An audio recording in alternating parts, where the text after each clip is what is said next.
Bom dia, pessoal, ou boa tarde, boa noite, dependendo da opção de assistir a aula. Então vamos continuar com a nossa conversa sobre modelos multinível. Esse é o nosso segundo modelo multinível e aqui nós vamos continuar usando um modelo de regressão linear multinível, só que agora incluindo um número maior de variáveis, interpretando, testando, né, e vamos nos familiarizar, né, com o processo de ajuste e interpretação desses modelos.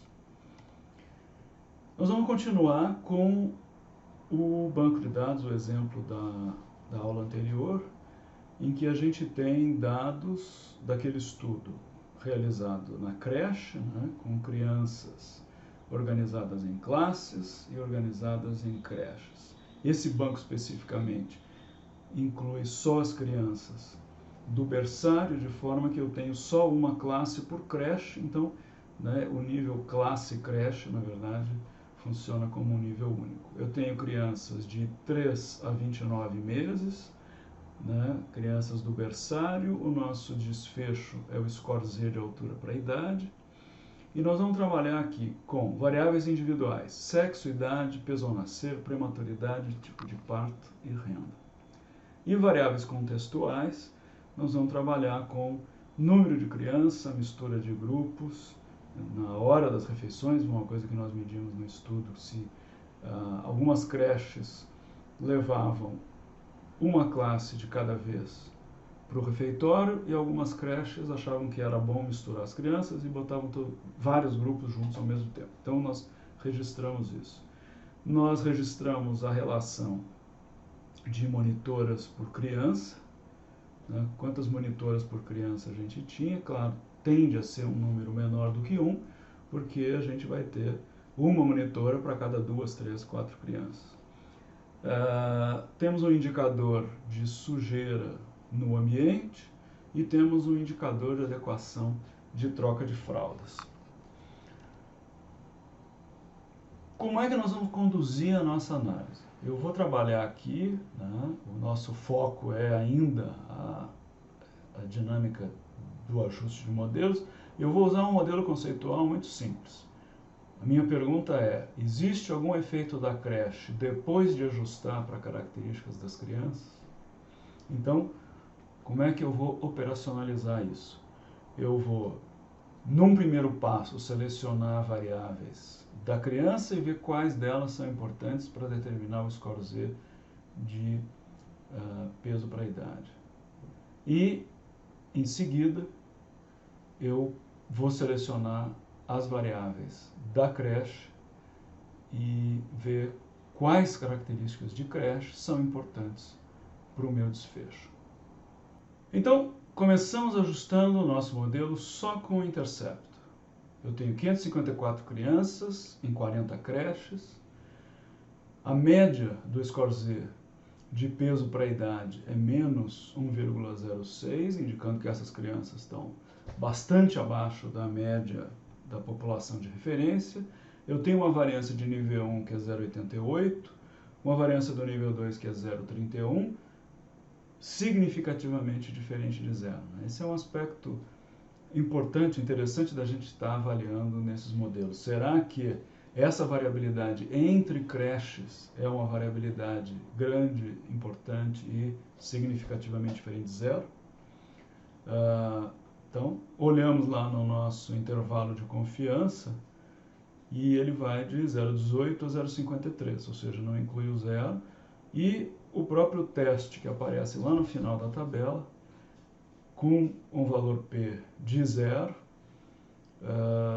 nos indica que, quer dizer, a inclusão de um termo aleatório para a variabilidade entre creches é significativa do ponto de vista do modelo.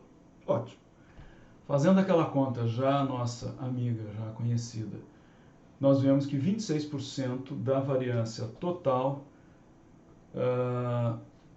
é referente ao nível 2. Então veja, mais ou menos 1/4 da variância total atribuída ao nível 2, ou seja, variabilidade entre as creches e não variabilidade entre as crianças dentro de creches. Então vamos olhar as variáveis sociodemográficas que nós temos aqui no nosso modelo: sexo, idade e renda familiar. O teste de Wald sugere que sexo e idade não são significantes durante esse processo nós vamos usar o teste de Wald, o P do Wald, para nos guiar no processo de seleção das variáveis, né, uma seleção para trás dentro de cada bloco dessas variáveis. Então a gente testa sexo, o P, usando o teste da razão de verossimilhanças, é 0,39, a idade é 0,31, veja que são valores P muito parecidos com o que aparece na tabela para os testes de Wald, e nenhuma dessas duas então é significativa, de forma que nós vamos ficar dessas variáveis sociodemográficas só com a renda familiar como um preditor do nosso score Z de peso para a idade. O coeficiente é um coeficiente muito pequeno, 0,00076.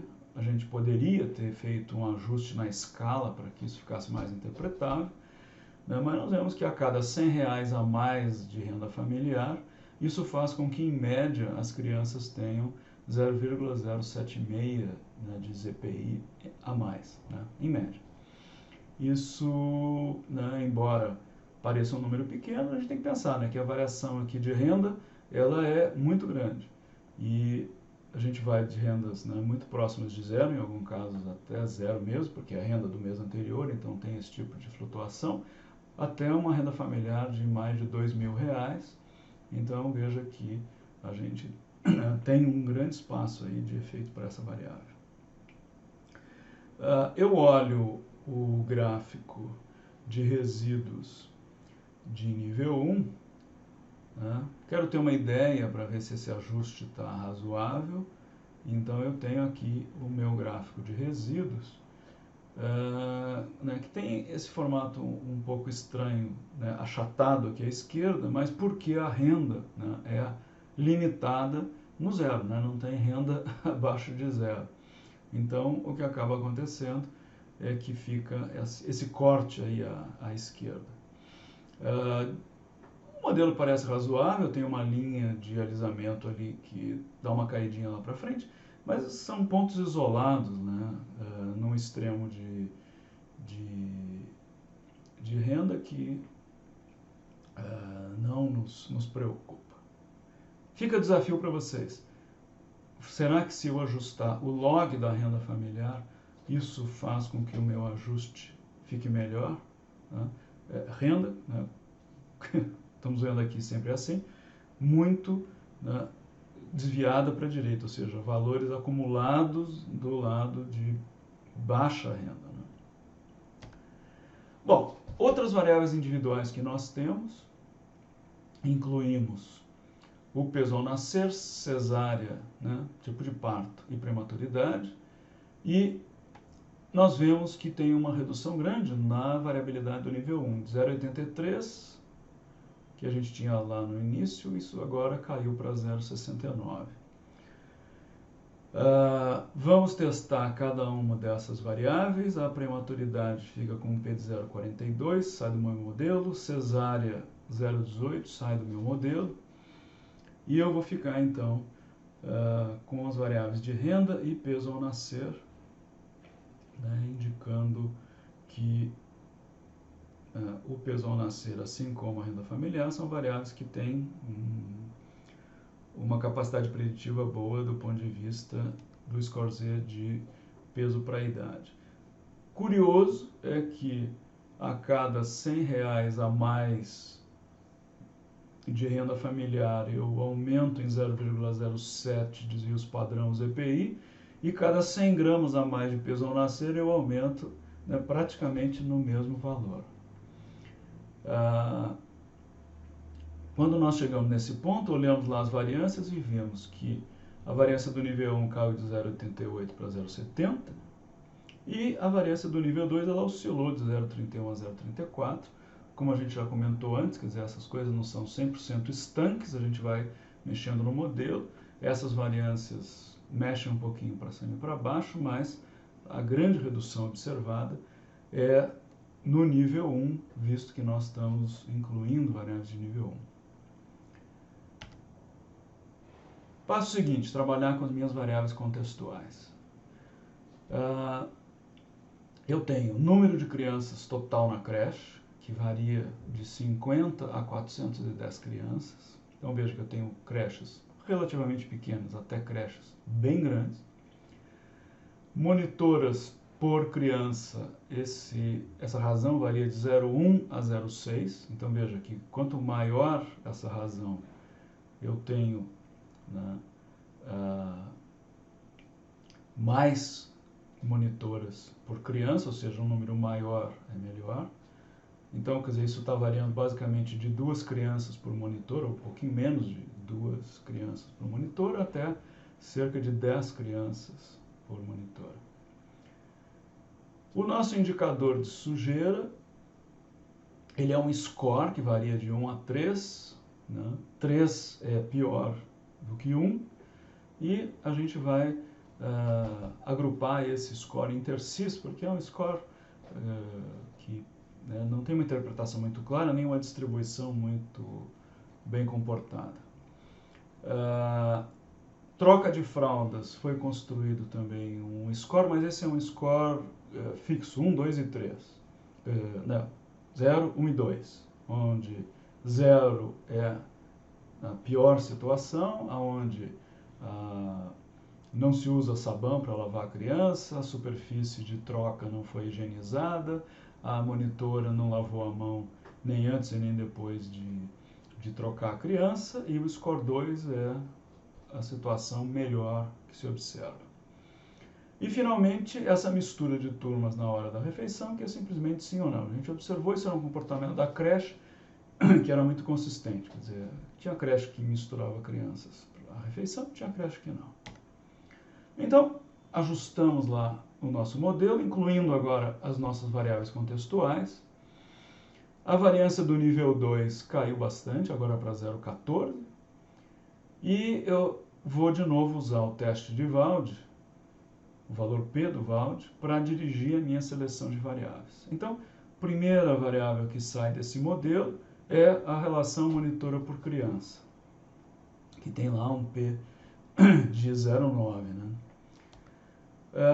E vou continuar fazendo os meus testes. Depois de tirar a variável de relação monitora por criança, eu testo a variável de sujeira no ambiente, com um P de 0,09, troca da fralda 0,048, tiro sujeira do modelo e testo fralda de novo.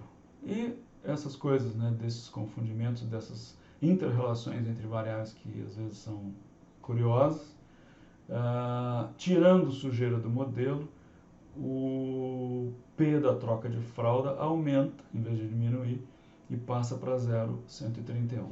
Nós não vamos complicar aqui a coisa, tiro troca de fralda do modelo também. Então, num processo de análise, vamos dizer, mais sério, a gente poderia pensar em manter no modelo essas duas variáveis, visto que há uma sugestão aqui de que a variável que indica a adequação da troca de fralda pode ser importante, tem um coeficiente, né, relativamente grande, indicando que as creches onde a troca de fralda era a mais adequada, em média, o score Z de peso para a idade era bastante maior do que nas outras. Mas, por simplicidade, nós vamos retirar essas duas variáveis do modelo.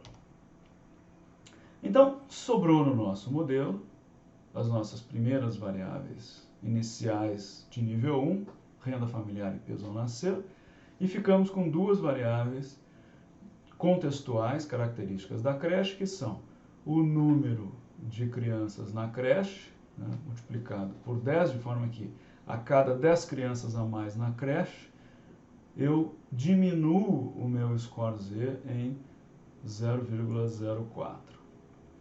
Desafio para vocês de novo, pegar esse banco e checar a linearidade do número de crianças, o efeito do número de crianças, e avaliar se de repente a gente fizer algum tipo de categorização por quintis ou por algum número que possa ser razoável, se eu consigo melhorar o ajuste desse modelo.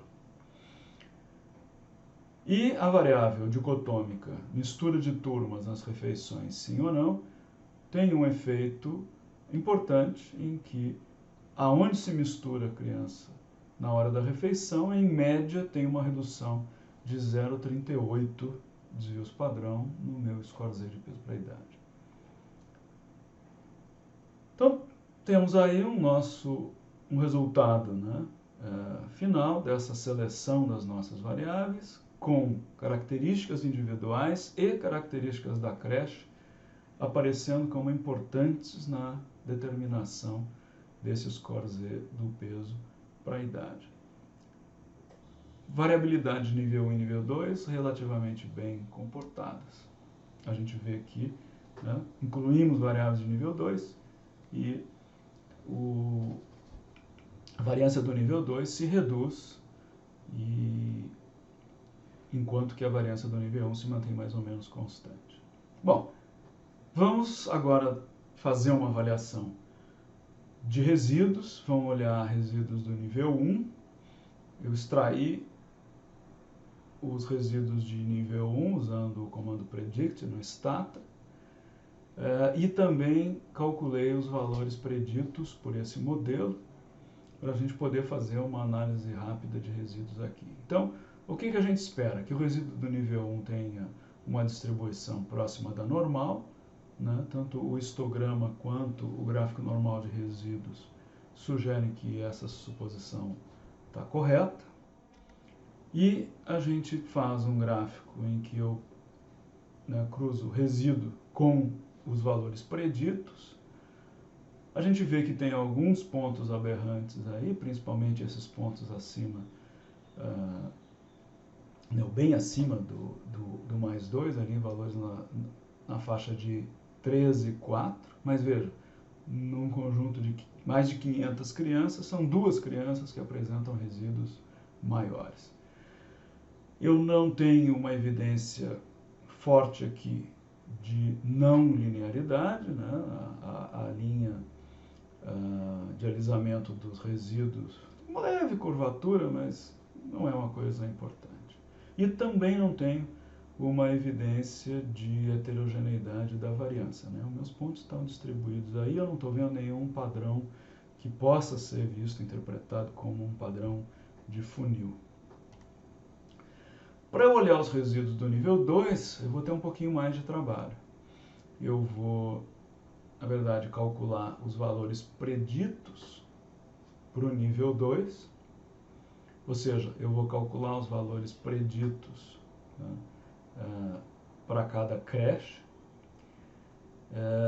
Depois eu vou gerar 40 variáveis que contêm os valores preditos para cada uma das creches, de maneira que eu possa traçar, né, as linhas de ajuste, as linhas da regressão para cada creche separadamente. E depois a gente tem esse comando, o two-way line, aí, que virou uma coisa meio complicada, porque eu quero fazer com que todas as linhas sejam da mesma cor, e isso que vocês veem aí né, um trambique no stata, para que eu possa mostrar 40 linhas, todas elas na mesma cor, e por cima disso tudo, a linha do ajuste global, que aparece aqui, então. Esse, então, é o nosso famoso modelo de interceptos aleatórios. A gente vê a linha vermelha que dá o ajuste, né, global, total, para todas as creches juntas. E cada uma das linhas azuis, mais finas, é o ajuste individual para cada creche. Então, a gente tem essa variabilidade aí dos ajustes entre uma creche e outra, né? Lembrando sempre que eu estou usando para representar essa variabilidade entre creches, eu estou me valendo de um coeficiente aleatório, né? Lembra, é o nosso UJ do modelo, que é representado também por uma distribuição normal. Então é isso. Fizemos uma passada ampla aí pelo ajuste, né, de várias variáveis de nível 1, de nível 2, né, preditores individuais, preditores contextuais. E agora deixei aí durante a aula alguns desafios para vocês. Esse banco de dados vai estar disponível na plataforma do curso e vocês podem pegar os dados e se divertirem um pouco refazendo essa análise e explorando, né, um pouco mais a fundo o ajuste desses modelos. Muito bem, divirtam-se, aproveitem. Até a próxima.